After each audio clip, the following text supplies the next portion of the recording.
but then, all of a sudden before you notice you're 36 years old and you've got a family and you've got different responsibilities, and you sort of find yourself in this position. I reckon some people would look at a career like yours, like 15 years at the top of rugby, and think, an athlete like that doesn't really have to work again. I'm chipping away at a few things on the side, and that's sort of, for me, gives me good balance. What makes up a championship culture to you? There's one that always stuck with me, and this is from my dad, and he would always say, you never know who's watching. And again, back to our point, maybe life after rugby, you never know who that person is you're talking to. Beauty, mate. Ben Franks, mate, appreciate you joining us on the show. This is called The Pivot Potty, mate. It's all about chatting to athletes who have finished up their playing careers and have moved into what's next. And so, man, it's all about encouraging others, and I really appreciate you jumping on, dude. Hey, no problems. Thanks for inviting us on. So, mate, tell me, if you were to pop down to the gym today and do a little bit of squatting, what do you put on the back these days? What do you strap on the back? Oh, yeah, it's a hard one. Well, for one, I'm a bit of a hermit, so I've just got my gym in my garage. So good on you. Yeah. So it's only about 20 meters away. So there's a coffee machine halfway between, and I'm still good. I like to be able to still be good for a couple of hundred. Far out, yeah. What does that mean? It doesn't really mean anything. Yeah. It's just more my ego. Yeah. But I still like to, after you finish playing, that's one of the hardest. Well, it's not that hard, but one of the things you fight within your head is, when you're training for rugby, I won't say there's a point, but there's always a driven goal for it. Like this is always working towards performance. As in once you finish after it, it's taken me a while to get what I'm actually training for is to be sort of ready to be active, so if I want to, 100%. The kids want to go down the park and play, I'm not going to pull a hamstring sprinting after my son. Or in the weekend we went out hunting for a couple of days, so can still walk up some hills and keep up. So that's sort of motivation for the training, but you still can squat a bit. Nice, right? I understand, bro, because I've felt that same thing. Like, what am I training for now? And I've just kind of tapped into, I've got 2 daughters and I've got one more on the way. So I'm training for the day when I meet their future boyfriends. Yeah. I just want to make sure I look like, I can handle myself just in case. Yeah, well, I when I finished, so I'm retired now, must be like 6-7 years, but it was almost like I got too much freedom because every decision I made around my training that I put in, like I always had to ask myself, is this gonna improve me or take away? So you always had to be quite strict, and I knew what would work for me and what wouldn't. So it didn't really change a lot of stuff. But I've always been a big fan of just anything physical, and as a kid always used to read a lot of strength and conditioning books, and like there's lots of different ways to do things. There's not one right way, but I knew a way that worked for me for rugby. So when I finished, it was like, there's all this stuff I wanted to try. So I think my first couple of years, I was just trying lots of stuff, which isn't the best to be bouncing, but it was nice to sort of experiment. And the funny thing is I've just gone full circle, and now the way I train is the same way I trained when I played. Interesting, man. But just not to the same level. But yeah, it's gone full circle. So, are you one of these type forwards that loses weight after your playing career? Like, have you trimmed up? Yeah. Oh, yeah. I'm probably I don't know, 16, 18 kgs lighter. Far out. Which I always knew because, there's sort of 2 types of athletes. There's sort of like a natural or a built. And, I was very much a built. So a natural athlete is he's just that size. and I was a built, so I built like I had a frame for prop, but I had to Yeah, build man. myself into it and had to actually actively work quite hard to keep that. Yeah. So I always knew Yeah, yeah. I was going to drop, and I wanted to drop because you know Mm. having to eat 5 to 6 times a day, Yeah, yeah, yeah. like when I was playing, 100% worth it. Like Yeah, yeah. it's not a sacrifice or anything. Like No. what I got out of the game, yeah, Mm. Mm. having to do that was and be diligent around it was, you know, it's not even a factor. But now in my regular life and I'm coaching and I've got other priorities because I'm not playing anymore. Um, putting that time aside to prep and can have a lunchbox with me all the Yeah. time. So, Yeah, yeah. it just doesn't, it's just not, it just doesn't fit in anymore. So, Yeah. yes, I've dropped it and I feel good. I'm at a natural weight now that I can maintain Yeah. easily and be healthy. Yeah. 100%, mate. You look healthy. You look good. Oh, thank you. Yep, that's I'm out there, look good, feel good. So, Yeah, 100%, man.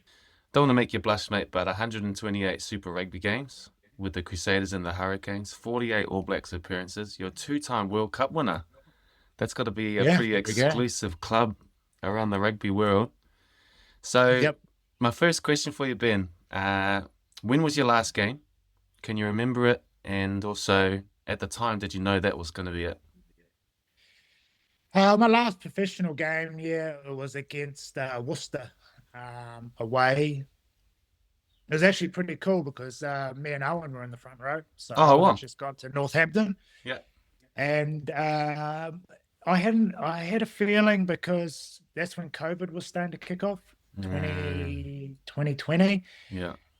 and the stuff was coming out on the news, and I just remember having a feeling, and we'd sort of had a talk about it as a team, like a couple of days before the game, and they were sort of, oh, we might have to have a break for a couple of weeks, and we'll come back.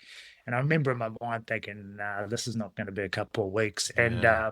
And earlier that year, I'd made the decision quite early to that I'd retire because I was sort of in a situation where do I start negotiating?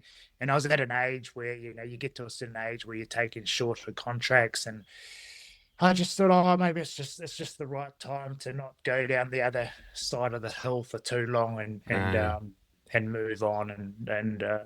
Yeah, so yeah, Worcester Warriors away. yeah. Got to play that, and yeah, pretty cool. Me and Owen were in the front row, and Very cool. um, yeah, that was it. So you walk off the field and you knew it was done, or COVID came along and kind of Oh, I had a good idea, but it was yeah, going to be done that year. yeah, yeah, So yeah, yeah, I yeah. didn't know, but I don't know if it's a good trait or a bad trait. I think I've heard other sports people say that you're always looking forward. Mm, So sometimes you don't give it enough time to reflect on gotcha. um, what you've what you've done or what you've sort of what's happening at that point. Yeah, you've sort of given up as something that's been a huge part of your Yeah, life.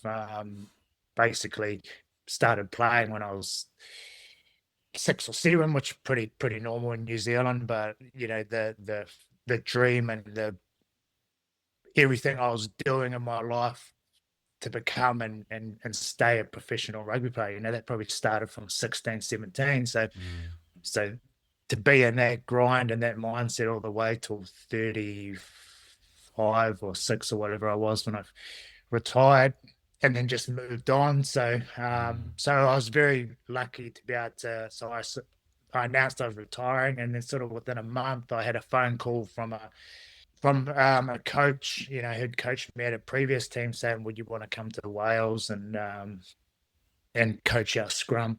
yeah, So I had something to go straight into, which mm, was good, but I probably didn't go through there's a little bit of a grieving period for, I think, when you go from being a player into your afterlife of rugby. hmm.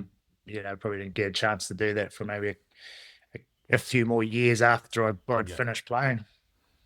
Mate, it's interesting because the scrum is so technical, right? And you mentioned you're one of those players that built yourself up I'm sure you had all that time working on technique and body position and everything like that. So it makes sense that you roll into coaching. Were you ever tempted in your first few years of coaching to put the boots back on? Like, Yeah, and I did it through club rugby, and you do go through a period, like even a couple of years ago, like the ego is a funny thing; it'll pop mhm. up, and oh, you can, and the body's always willing. Oh, the mind, sorry, is willing, Yeah, but yeah, the yeah. body's, it just doesn't get any younger, and you move on, and the guys coming through are physically better than you now. Hmm. That's the hardest thing is, towards the end of your career mentally, you know the most, you've got everything, you know the game, you're wiser, you've got all the knowledge, Hmm. but the body might not is just not quite there the same it was, when you're sort of. I actually felt I was playing some of my best rugby sort of early 30s. Yep. So I think my late 20s, early 30s, is probably good, my peak, 5 or 6 years with some really good stuff. But, it takes the toll on you. Mm. I was the same, man. I had a knee injury and it was like I knew where I needed to be on the field. I had a couple of surgeries to fix this, but I just couldn't. I lost the explosiveness, and I just couldn't Mm. get to those places in time. It's like I could see the big hit that I wanted to make, but I would arrive a split second too late. Yeah, And yeah, it's yeah. tough watching film and things like that. And you're like, man, I think I'm over the hill. I think the best is behind me. Yep, yeah, but it gets you, so it gets everyone. So you reckon a lot of players talk about this identity crisis, or a lot of athletes in general, when they retire from their sport. You feel like yours was it delayed a little bit as you went straight into coaching? Yeah, it was. Yeah, I don't think it really hit me until I finished. So I went into coaching with Scarlets for a few years, and then yeah, and then sort of had a period finished there, and again I was lucky enough. The same coach who I had initially Yeah. at Scarlets was in Japan, and he asked me to, luckily, asked me to go to Japan. Yeah, there was definitely a few months in there, a little bit of a tough time, Hmm. but one sort of everyone naturally goes through. I just probably delayed mine Hmm. a bit because I was just so focused on the next thing. Yeah. I would say it's an identity crisis, but um, yeah, it does. It's a big thing you go through as a player. You put everything on it. You sort of really start with it. It's a child's dream you have, really. Yeah, it is a. I just want to be a professional athlete and my dream and play in front of people and play for these teams you've idolized, and so Mm, so you have it like a child's dream, which is really awesome in a way, because you think there's nothing more innocent than a sort of like a child's sort of love, or you just do exactly what you want to be a firefighter or an astronaut yeah. or Yeah. whatever, I Yeah. want to be a Yeah. rugby player. But then all of a sudden you sort of before you notice you're 36 years old and you've got a family and you've got different responsibilities, Mm, and you sort of find yourself in this position. mm, And everyone goes through it, and yeah, but you find your way eventually. yeah, man. And like you said, about 20 years, if you take 16, 17, all the way to 36, like 20 years grafting away as a player. After that, did your mind immediately shift? Like when you announced your retirement, were you like, cool, I'm going to go into coaching? Or did that take you by surprise a little bit? Original plan, when I said I'd retire, is I actually wanted to take some time, and we were going to travel around Europe for Mm, like 6 months. Now, hindsight's a funny thing, like whether that would have been good for me or the worst thing. mm, I'm not too sure, really. Maybe, it would have given. I think in life, you just never really know what path it's going to take you down. You've just got to be present and go with it, and do the best where it takes you, I think. And so that was the original plan. I was going to take some time and then go back to New Zealand. And I did know I wanted to go into coaching. okay. Just because towards the end of my career, you become a bit more of a senior player, you start to have a little bit of input, around the game. And again, you've got all this knowledge, what do you do with it?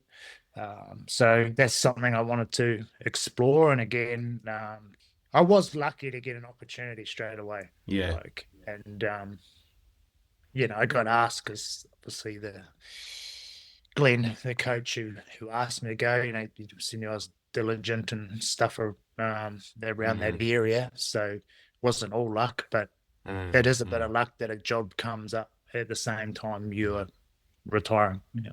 Yeah, 100%.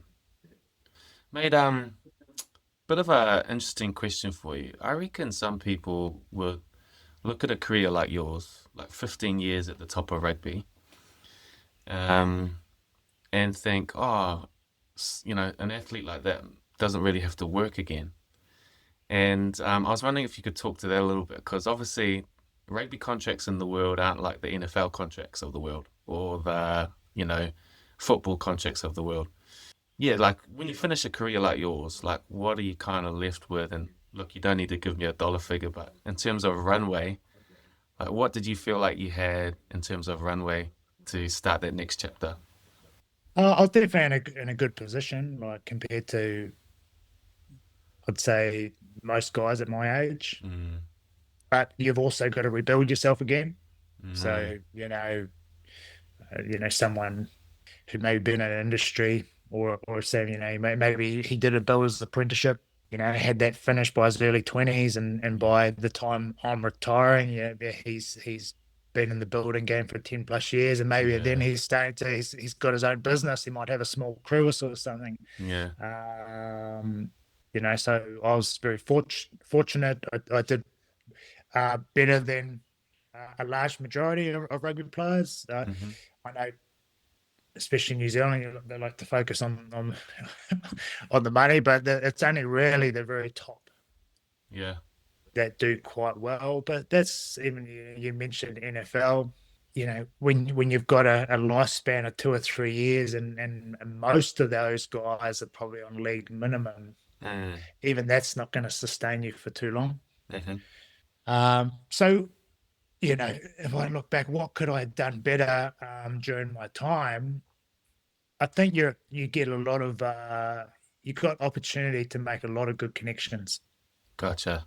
Yeah, So, that's but valuable. that's a hard one to see Yeah, when you're a 20-year-old. yeah. I definitely didn't see it. I see it now that I'm working hard on building connections and those Hmm. relationships. Um, but as a 20-year-old, the amount of people you meet, and they might be in their 40s or 50s, and you're like, what have I got in common with this guy? Yeah. But one, you will have a lot in common with them because they've worked their way up, and you just don't know where that conversation could go. Mm, So yeah, I suppose back to your question, you're not gonna retire from rugby, but it can definitely give you a good head start yeah, yeah. money wise. But I definitely think you are exposed to build more connections than the average Mm. person. Mate, that is such good advice. And I think you're right. When you're somewhere in your 20s, and let's say you're injured, right? We've all done this. You're injured, and so it's your job to go up and mix and mingle with the sponsors pre-game.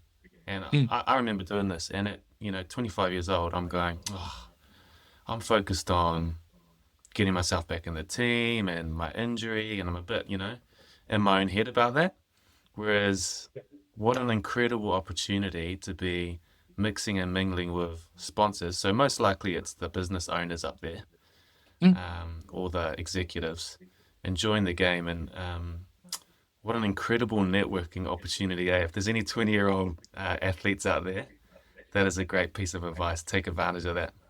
Yeah, and a lot of the advices I give, I'm very open in saying that I give them because I didn't do them. Mm.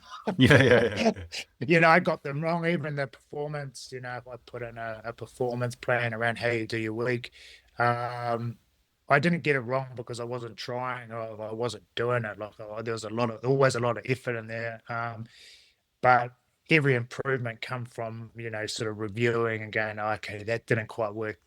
Let's try Mm. this. And then it got better.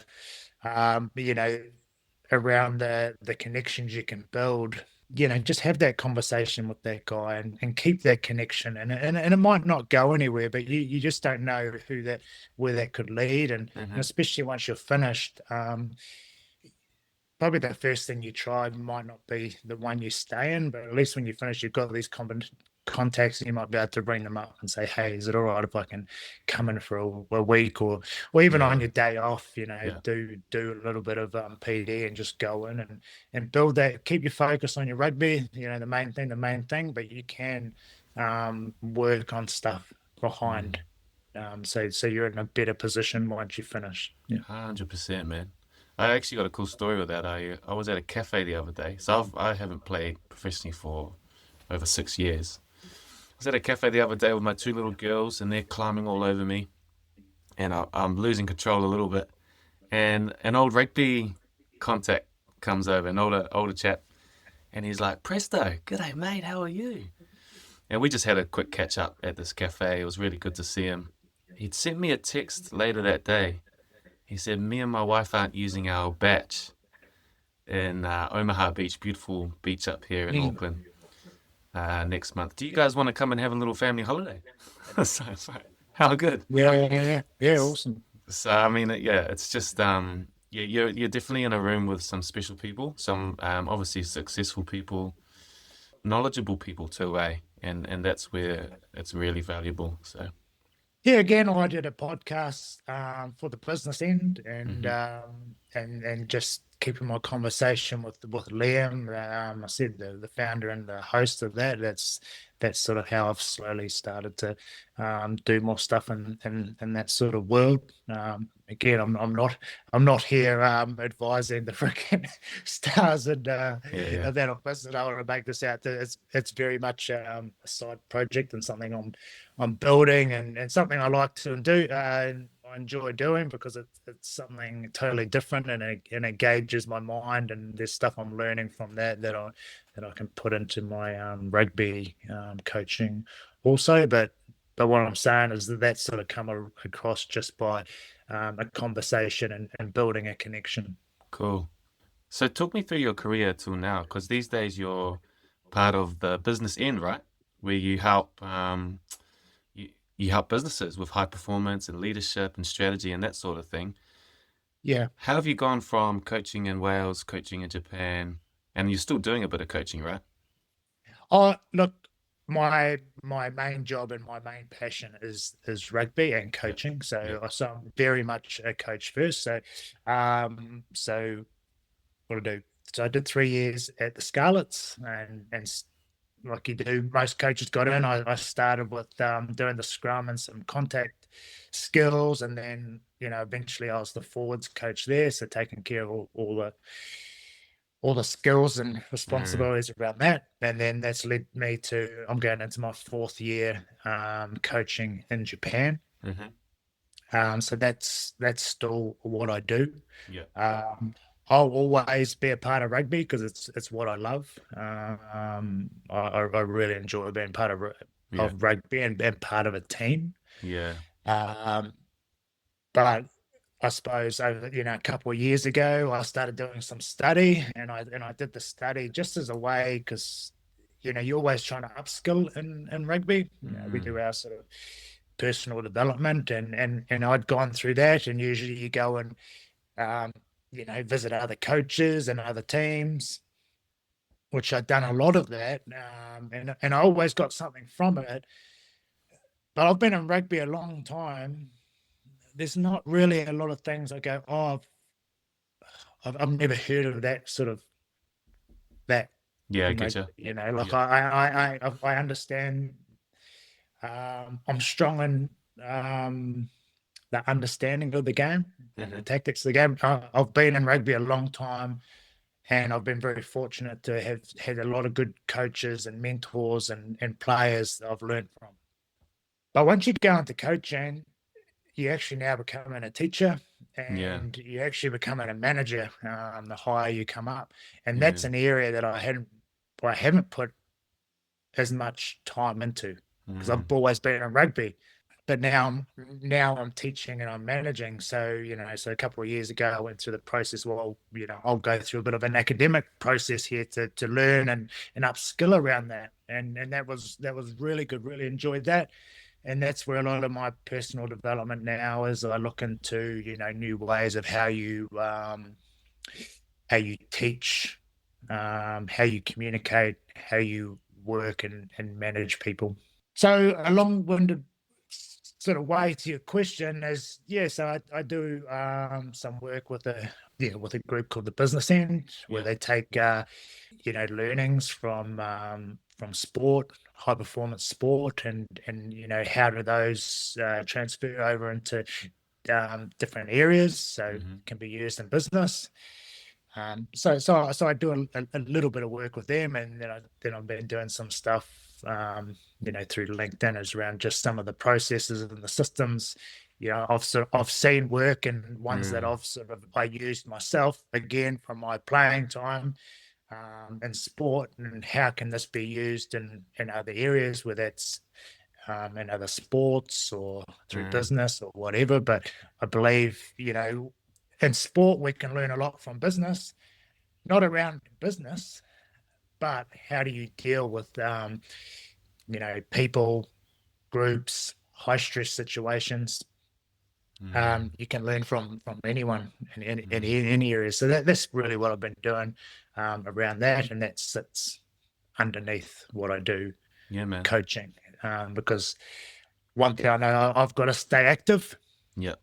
So what helps my coaching as a rugby coach is having something else. So when I have time, which I've got to have time away from rugby to freshen my mind for rugby, it doesn't help me if I don't have anything to go to. I've got to put my mind straight into something else, because my mind not being active, is, I've learned, it's not a good thing for me. Yeah. He's an active rester. Yeah, very much. Yeah. So how have you found taking your rugby knowledge, your rugby language, your basically your strategies and leadership skills from the sporting world, and then presenting them to the business realm? What's that learning curve like? Well, I'm still very much in that learning curve. So the more I talk to people in business, and I get to hear, sort of situations and maybe problems that they face, it's very much similar to what we get in a day-to-day in rugby, because we're dealing with people in high stress situations.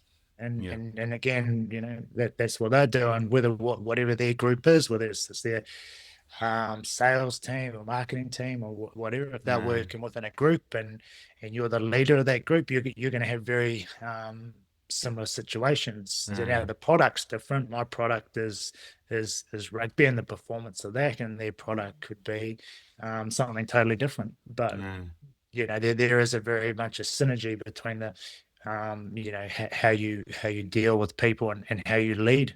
Yeah, I think sport's amazing. I was just thinking as you're talking there, like, I remember the thrill of your whole week's work is judged on 80 minutes, and it's not just judged by your coaches, it's judged by fans, and media and everything like that. And there's almost like a bit of a thrill in that. Like, imagine if these days I'm a business development manager.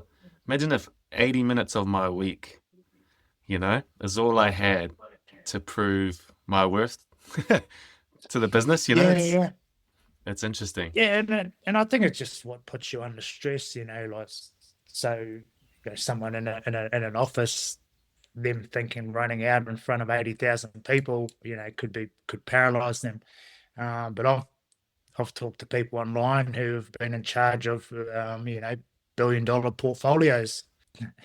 and they're working with that amount of money. There's a fair bit of stress in there, and they're going to have expectations and performances that they've got to meet. So there's a correlation between the two. I suppose you get whatever you deal in, you get familiar with, and that becomes your sort of comfort zone. Every weekend I was playing in front of crowds and expectations.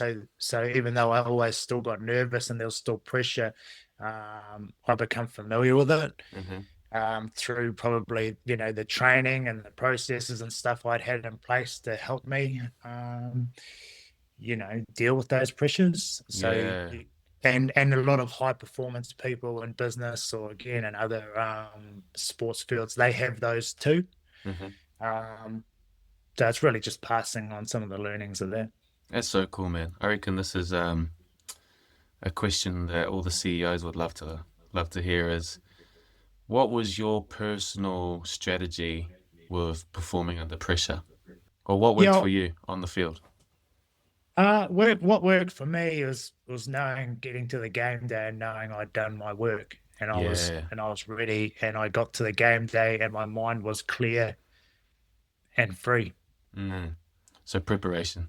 So preparation is everything. So, Yeah. then we'll go work. Well, now how do we build a week that's going to build you up to that moment and Hmm. not just that moment. So then you can review that moment again, take the learnings, Hmm. what worked, what needs to be improved. Okay, now put that into the next week, and then that cycle just keeps repeating itself, Mm. and you'll make small improvements.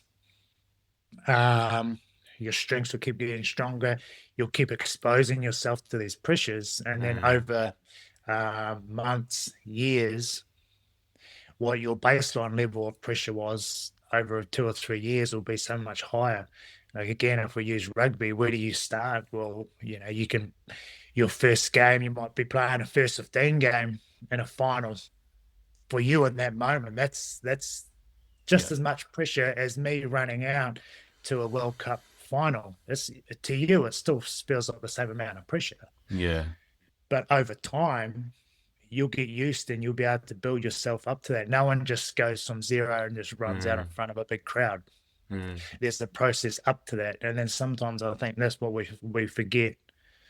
And and I suppose within sport there is a bit of a selection process to get to that. And as you get Mm. selected and you move up the grades, you get exposed to more and more pressures.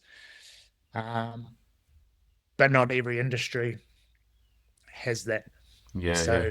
Yeah. So there's learnings you can take from different areas where they can apply that quite easily. It's got nothing to do with business. It's just around how they manage themselves and manage other people Mm. and give them the best opportunity to be able to deal with these pressures. That's cool, man. That's really cool. I think there's a lot transferable way. Oh, there's definitely, and you can always learn, from other areas. I find a lot of my best learnings come now from looking elsewhere outside of my sport. Hmm. You just go in with an open mind, and um, and there's always gold in everything you can look at. I do think one of the good things of sport is that because there is a game every week, you fine tune things repetitively.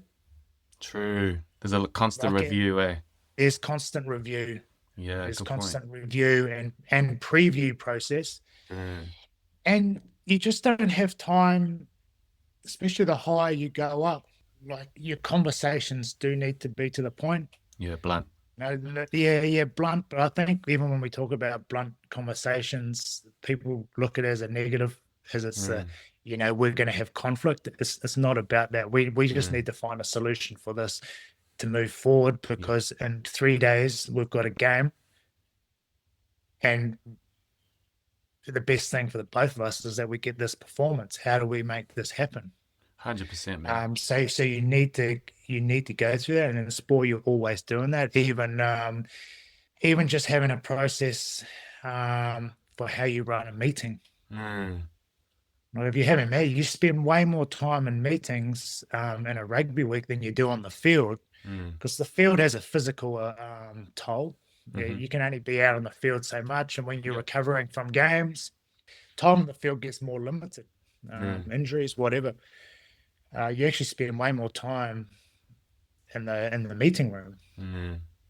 But a meeting's worthless if no one comes out of that with any sort of retention of what you've even talked about, because they've got to take those points and they've got to be able to action those under pressure in a game. Hmm. Hmm.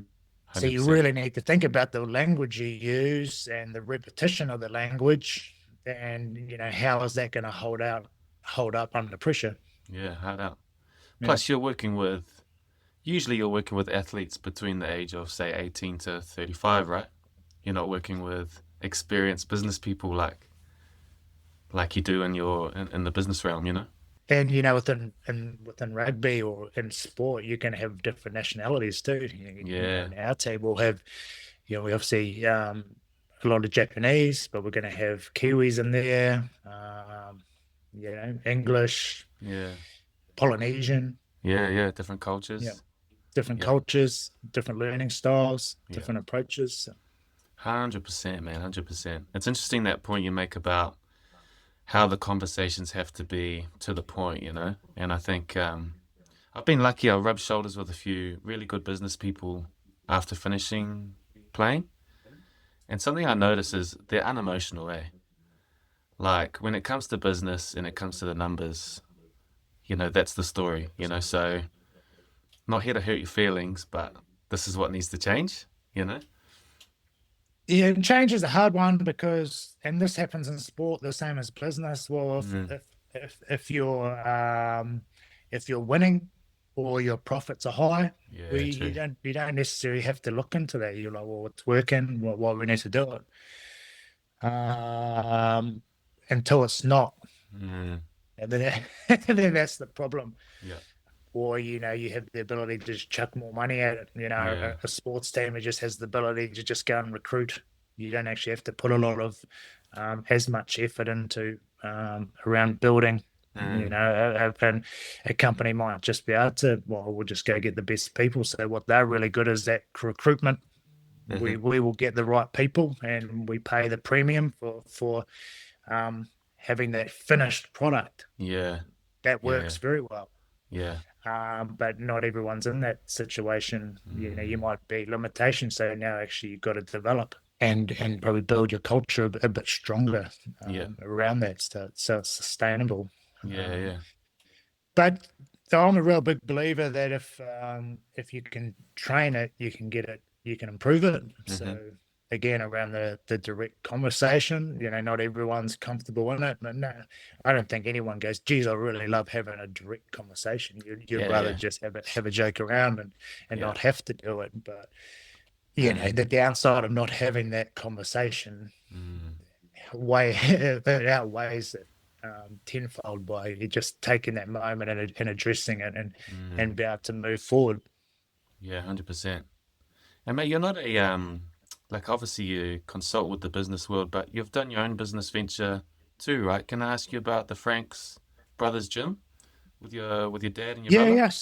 yeah. So we started Frank's Brothers. I can't remember that, but honestly, it started out. Me and Owen again. We love training. We're like, Hmm. oh, we should just um, start a gym, and we leased a warehouse and ordered some gear, and we had Hmm. no business plan or anything. That's awesome. We just filled it thing, and then you know, CrossFit had just been starting Yeah, yeah. very early, so we are one of the first CrossFits in New Zealand, Hmm. and yeah, had some good success early on, Hmm. um, and built a real good community. You were Um, doing this while you guys were playing though, eh? yeah, we had a lot of help. Like our dad was in there Yeah. helping to help run the gym, and we had some good trainers and some good people involved. Hmm. We don't have those anymore. We sort of sold those on. Hmm. Um, you know, in hindsight, we probably tried to, you know, probably expand a bit too quick. And then from that, me and Owen both ended up being overseas. Yeah. Dad got opportunities, through the gym and started working within other areas. So the focus went away from it. Yeah. But again, it was a really good experience. Huge experience, eh? Yep. Yeah, Yeah, definitely. you know the X's and O's of the scrum, but you know the GP percentages and the numbers of business, eh? Well, what I know about anything is you got to have your focus on it. Mm, Yeah. mm, You can't be part time. yeah. So yeah, I think towards the end of the gyms, where our focuses were getting pulled other areas, and it started to show. Yeah, yeah. Yeah, it's interesting. So the business end connects either elite athletes or elite coaches with businesses. Is that right? No, so what they're doing is they interview a wide range of people, right? So everyone from elite sports to a lot of sports people who have then gone into business, and they Gotcha. they talk to them around their leadership styles, or how they've dealt with pressures and overcome them, and they take all those learnings and put that into a system. So if you become a member of the business end, using your business, you can sort of write in, or sort of like on an AI program, you can ask it, hey, I've got this situation, what can I Whoa. do? And then that'll spit back out saying, well, this leader in this situation, this is Mm. how they dealt with it. So it's a really cool way of taking so many learnings from so many people from different industries, and for people to be able to access that. Yeah. Yeah. Bro, it's like access to war stories from around the globe, eh? Like Oh yeah. people who have Yeah. been through it, you know? Yeah, yeah, and then they talk to a wide range, like they Whoa. cast their net wide and far, because everyone goes through different situations. But Hmm. yeah, if you're a member of the business, and you can write into the program there and say whatever your situation is, and it'll spit back what um, you know Mm. give you a bit of a plan to how you can overcome that. It's funny, man. There's a lot of crossover, or I think sports people are fascinated with business and vice versa sometimes. And I was sitting in a business meeting once and I regurgitated something a coach had said to me over and over again. I just said, "Oh, look, guys, consistency beats intensity." And this Mhm. room, this room looked at me like I was some guru. Like, whoa, Yeah. what did you say? I was, well, consistency beats intensity. I had a question for you, man. Is there something that uh, one of your coaches over the years used to tell you that you still find yourself saying today? There's one that always stuck with me, and this is from my dad, but this is from like early on when I was Mm, sort of coming up, and I don't know if they do it now, but you'd be doing trial matches, to make the Canterbury whatever team or that, and he would always say, "Oh, you never know who's watching," and I think that's a yeah. real important one, because you never do. So that training run where you think you're just turning up and no one's here, and I'm just gonna train half effort. Well, you don't know who that guy is they're watching, or Hmm. you're in the gym, or whatever. They're just how you're conducting yourself just out in public. You never know Mm, who's watching. And again, going to back to our point, maybe life after rugby, you never know who that person is you're talking to. So I think that's definitely one that's held up. mm. When you think of like all the different teams you've been a part of, um, what makes up a championship culture to you? Or what does it feel like? Yeah, it's an interesting one, because I'm not sure people. I think the whole culture word to me has been real overcomplicated. Mm, So this way, I'd probably describe a culture maybe that people can sort of understand, is that, well, your family has a culture. mm, So your parents or your grandparents would have installed a system of beliefs and rules, mm-hmm, whether it's through, you might have it a religion, or whatever it is, but you've got a belief system and you've got a rule system, and you live that, and usually your best examples will be maybe someone within within that community, mm, whether it should be your parents, grandparents, brother, sister, whatever, and you build a culture. And it all comes down to a system of beliefs, and what they live by. mm, So if you put that into a team, um, you've got your standards and your beliefs, and the best cultures are the ones that live those mm, and enforce those. mm-hmm. So the All Blacks had their culture. Their culture's been built over 100 years, Mm, um, through through performances, what teams have done before them, mhm, from the what the leaders within that group um, police and uphold, and that's how the culture is built. So what pulls a culture apart? Well, when you don't have no belief system, and when no one upholds it. mhm, mhm. So that's what it means to me. But I think that's the way I like to explain it because it's very simple. Everyone understands it. Well, why does a family break down? Yeah, And it's the same way as a team will break down. yeah, yeah. So the I best see. one that I've had is obviously the will be the All Blacks, Yeah. um, because they've got a long history of it, Mm, and it upholds even when they get when even when performances aren't up to the standard that's expected, mm, it's still upheld. mhm, It's not like they've fallen way off. And what does the culture feel like? mm. That's an interesting one It's an too, interesting because question, eh? because if you go to the All Blacks, people talk about environment, and you start to think you've got this harmonious environment. What's a toxic environment? You've got to question all of these things because Mm, someone could walk into the All Blacks, and I can only talk to my time. You could look at it as a toxic environment. Shit, it's a lot of it stress. yeah, yeah, You've got a whole country, yeah, yeah. watching every move, Whoa. um, expecting pretty much perfection. Yeah, When you've got a win rate of low 90s, yeah, you know, you can lose your job if you get under 90%. You'd still yeah, be high 80s. yeah, So yeah. there's some tough conversations going on, some Mm, some very honest meetings going on. yeah. It's accepted that if you're not up to a standard, you won't be there. That team gets selected 2 or 3 times a year. Mm, whoa. Players come and go Yeah, pretty regularly, not yeah. because they're bad people at all. No, that's got nothing to do with it. Mhm. They just the standard for that time was not there. Whoa.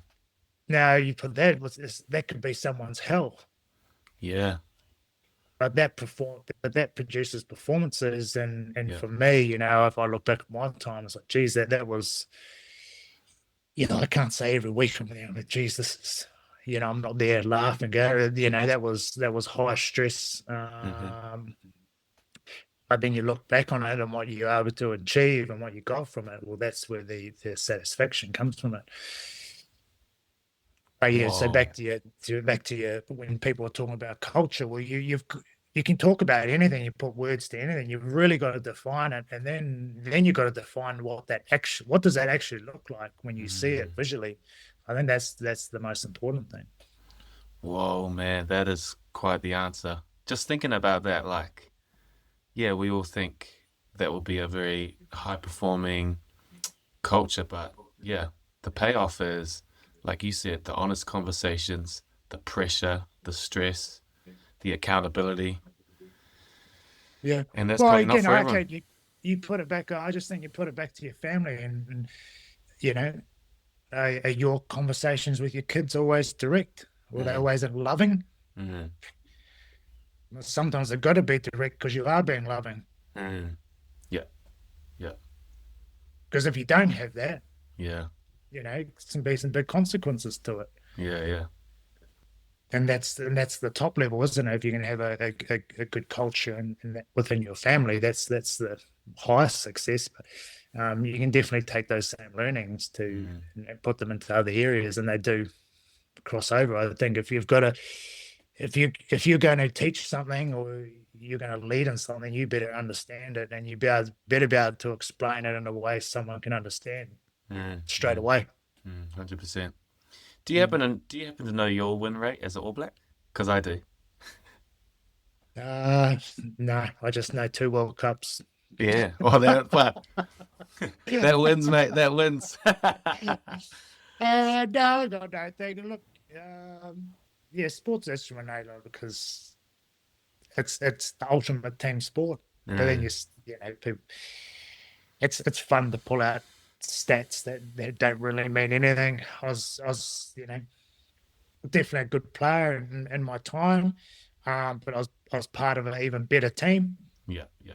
So I love it that. was really great to be part of that, and everything we did was off the back of what we did as a team, and yeah, and even to the 215, so Yeah. through that successful period. But there's a lot of guys that come in too, who maybe their time there was only for 2 or 3 years, but they definitely added a lot, Mm, mm. and they added a lot to that, and that's why so I understand they pull out the tests and stuff, and I've also played with some guys who I only played 2 or 3 tests, yeah, but to be at 2 or 3 tests for a team that's performing at that level, for that time, you were one of the best in the world at your Yeah, position. yeah.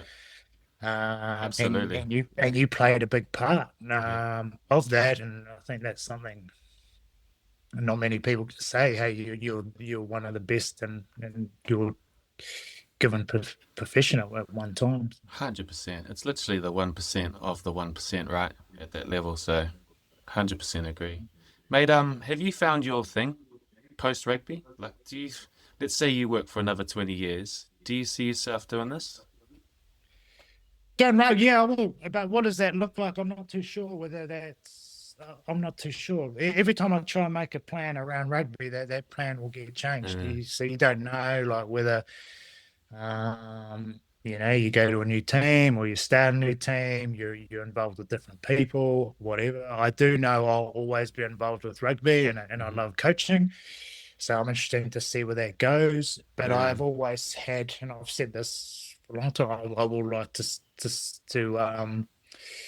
you know, use the skills that I've got from rugby and challenge myself in other areas how those apply. hmm And at the moment, I'm enjoying rugby being my priority, but I'm chipping away at a few things on the side, and that's sort hmm of for me, gives me good balance. No different to there's a number of players who rugby is their main thing, but they go back to the farm and they like to do a little bit of work on the Yeah, farm and be active, or they like to yeah, go hunting because that's what gives them energy and gives them balance across everything. yeah. So that's what I'm enjoying doing at the moment. Cool, man. And how do you balance family, like coaching in Japan at the moment? You've got your spot here in beautiful New Zealand. How do you manage the family while you're coaching? I just try to do my best, and Yeah. just sort of in a way can't be perfect. So Mm, I'm a single father, so my kids are here when I'm in Japan. They come over a couple of times during the year, which try to make it as special as I can. yeah.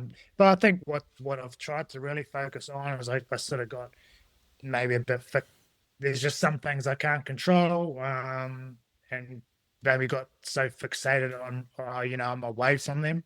Mm, But no, I try to focus on, but when I'm with them, how present can I be? yeah, yeah, yeah. Because, there was times, when they were with me all the time, um, how present was I Mm, when I was here, when I knew they'd be here every time? good point. Now that I know I'm not going to see them every day, I really try to, have things like I always make sure we talk on the phone every day. Mm, Even though, when you've got kids or the teenagers, that's not the easiest to do, but, yeah. I'll always make sure I do that. And yeah, I just try to again, what can I control? And yeah, being real present. So the Mm, time that I'm with them, that I make the most of yeah, every minute. Yeah. yeah. 100%. Oh, beautiful stuff, man. Ben Franks, appreciate you coming on the potty, mate, and sharing a few stories No with us. worries. Mate, Cheers. your win percentage, by the way, was 91%. Well, that's what my bad maths gives me anyway. So, Oh yeah. Well, it helps when you got guys like Dan Carter and Richie McCaw and stuff on your team. So yeah, yeah. Awesome, man. I wish you all the best of your coaching and your business ventures. And yeah, man, absolute class act. Cheers, bro. cheers. Thank you. Legend, man.